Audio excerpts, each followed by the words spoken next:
So guys, this is the references of the files, so that you can check about this organ procurement, um, brainstem, and everything.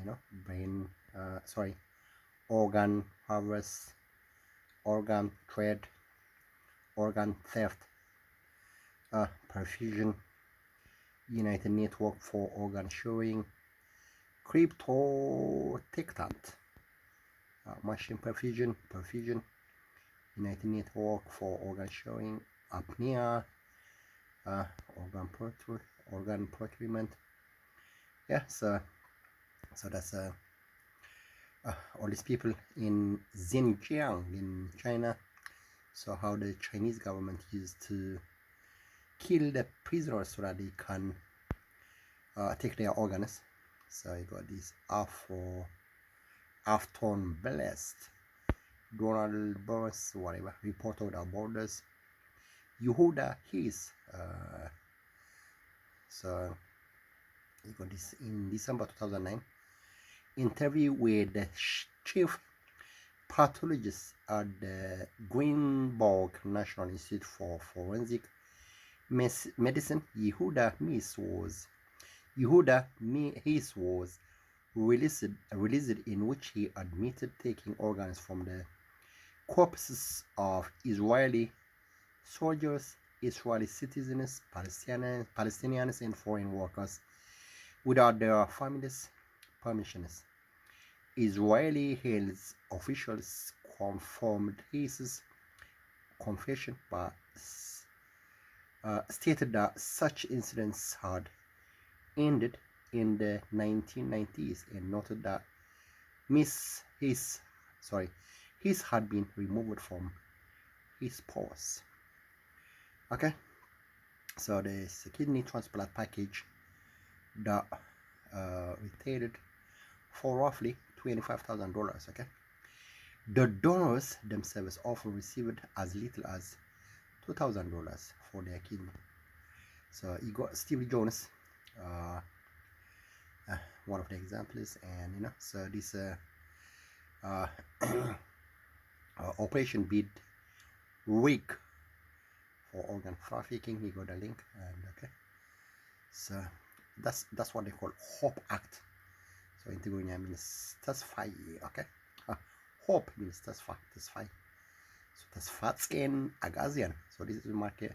This is the organ harvesting, my friend. Okay, so the Hope HIV Organ Policy Equity Act allows for clinical research on organ transplantation from HIV donors to from HIV positive to donors to HIV positive recipients. Okay, the act was passed by Congress in 2013 and officially changed opium policy to allow for its implementation in November 2015. Prior to the Hope Act, it was banned to acquire organs from any potential donor who was known to have or even suspected to have HIV. According to UNOS, in the first year of implementation, 19 organs were transplanted under the Hope Act. 13 of those organs transplanted were kidneys and 6 were livers. Okay, so now when I went to Dubai, United Arab Emirates, I think 2018, 2019, so I just bought this t-shirt. I went with my sister to this very famous brand kind of supermarket in Dubai. So the t-shirt they sold me was called Hope. So he had this cross kind of picture, this white t-shirt, like so how they can just encircle it from every angle. So you got this Gucci, Prada, what else do I have? Human organ trafficking. Okay, so you got all these Levi is truck, Rosenham 58 Brooklyn, New York. So you got that Nancy Shopper Hughes. I think she was a lawyer, I don't know. Organ trade, so she was investigating that.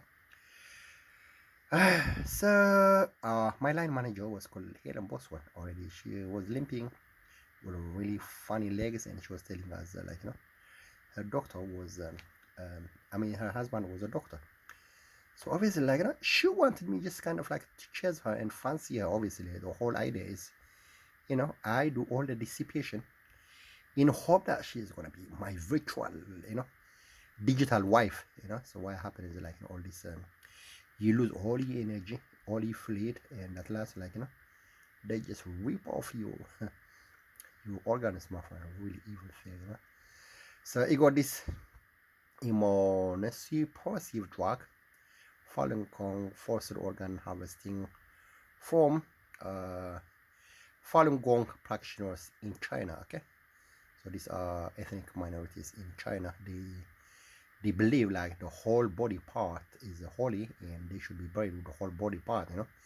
No organ should be removed from the body. So all this Chinese government were killing all these prisoners so that they can harvest their organs. Okay, very interesting. I never knew these things about Chinese. So you got this Jutuan Thermobasis Hospital. I think it's Chinese or American, I'm not sure. I think it's Chinese. So you got the Jiang Zemin 16 office. So this is all Wikipedia links. Organ trade, medical tourism, charity foundation for special diseases. Okay. So you got coercion. They coerce you, my friend. Okay. So what? So Iranians bartering goats for organ. Crazy world, isn't it? Really mad. So all these poor people, legally, they are allowed to sell their kidneys or any organs they have in exchange for money. Really sad world, man. Iran and Turkey, they're really funny countries when it comes to organ harvesting. Just human beings so cheap, my friend. What world we are living, I don't understand, man.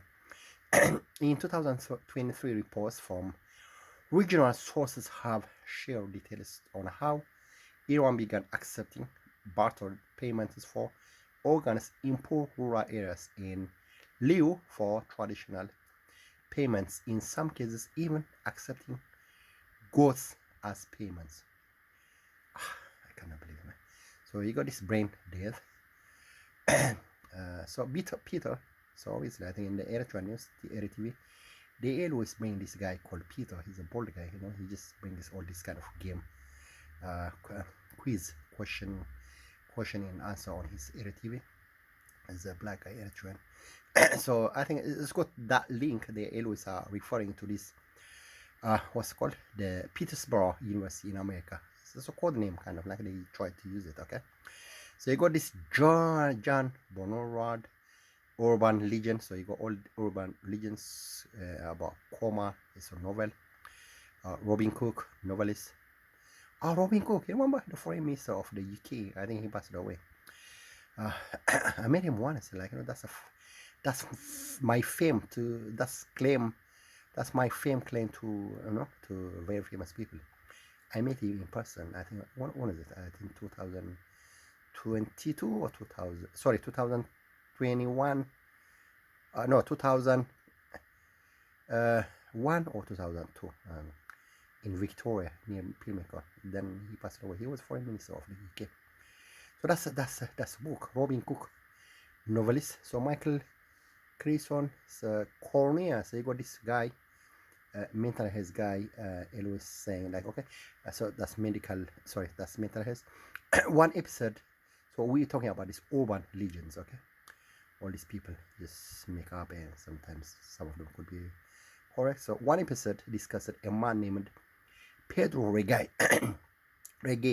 reporting that his corneas is the part of the eye, had been removed without his consent while he was hospitalized in mental facility. Reggae later disputed this claim, saying that his corneas were still intact and he had just been suffering from an acute eye infection. So probably, I don't know, maybe that cornea, maybe they were trying to refer to this corny thing, You never know, this mental thing. So we got all this doctor-patient privilege. The problem that we have is the doctor, they always have this assumption, the patient is just like their own kind of like this little community. They can change for anything that they want, like suppose you go one multi-billionaire, maybe liver dysfunction, kidney dysfunction because of alcoholism and because of all this depression, stress, maybe murders and so they always live on hundreds or thousands of pills, my friend. You don't have life. So they are multi-million, multi-billion pounds, my friend. Okay, so they do hire you doctors, any doctor. They tell them, hey, doctor, I'm gonna give you £1 million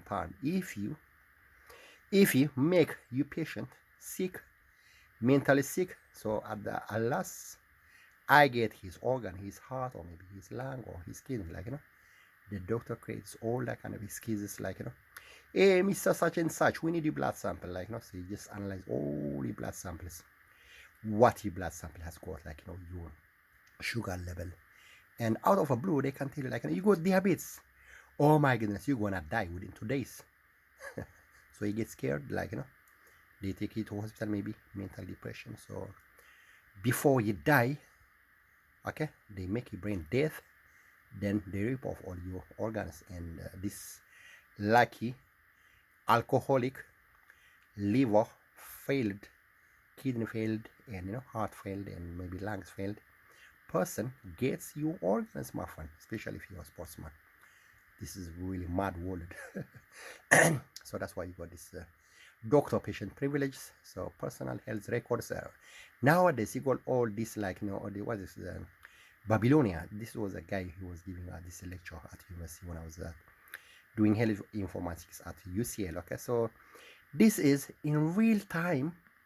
Okay, here's the records, my friend. They go access to all the things, the doctors, the nurses, the community services, the social workers, the police, everything about you, my friend. Okay, so all these people, they got access digitally to your medical records, everyone from everywhere logged, so suppose that there is one really multi-billionaire person, very rich and influential, he got maybe with the alien task, or maybe all these people, my friend. So they own you, my friend. They own your medical records, your personal health records. That's in real time, like this Babylonia, and you got this System 1, all these GP health records. It's really, really mad, So that's the cadaver, okay? So, as you can see, a cadaver affair known as corpus is a dead human body. Cadavers are used by medical students, physicians, and other scientists to study anatomy. Okay, so you got all that stuff. So the archaeologists use it,